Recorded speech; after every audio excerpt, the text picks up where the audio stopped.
I'm Sue Shapcott, and today I'm in Sunningdale in the UK, and this video is going to talk about your hips on the backswing, what they should be doing and things to look out for.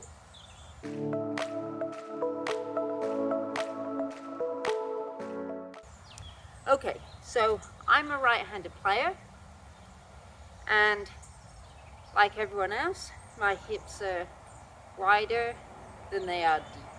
Okay, so that means that if on my backswing then my hips are just turning, then it means that if my hips start in this position here, if my hips just turn, then you can see that I've gained a little bit of a gap between my hand and where my hip was, because my hips are going from being in this wider position into a narrower position.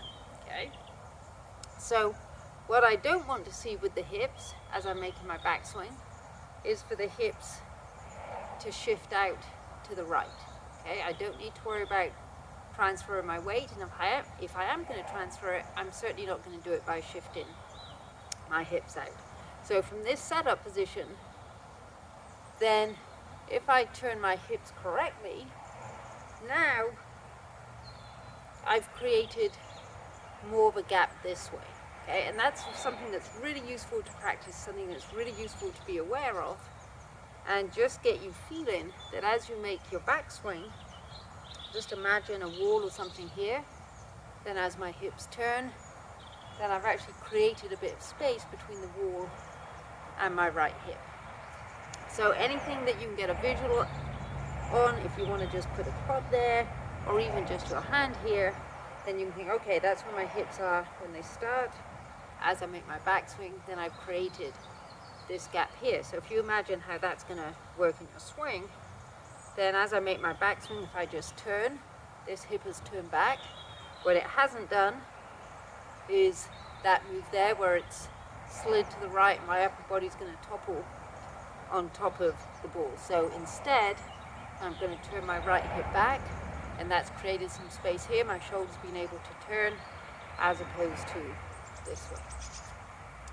Okay, so that's just a very kind of simple concept that you can think about in your backswing.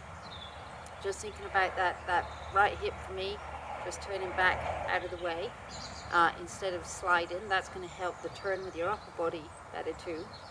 And it's going to stop this move, which is going to give you a bit of a reverse pivot, and it's going to stop you turning, which is going to mean that the angle of your swing, the plane and the path of your swing is going to get put into the wrong place. So just think that your right hip is turning back. Remember, it's wider than it is deep. So as you turn back, you should be creating more of a space there. Thanks very much for watching. Please don't forget to subscribe to our YouTube channel. Check out some of our other videos, and if you like this video, then just give it a thumbs up.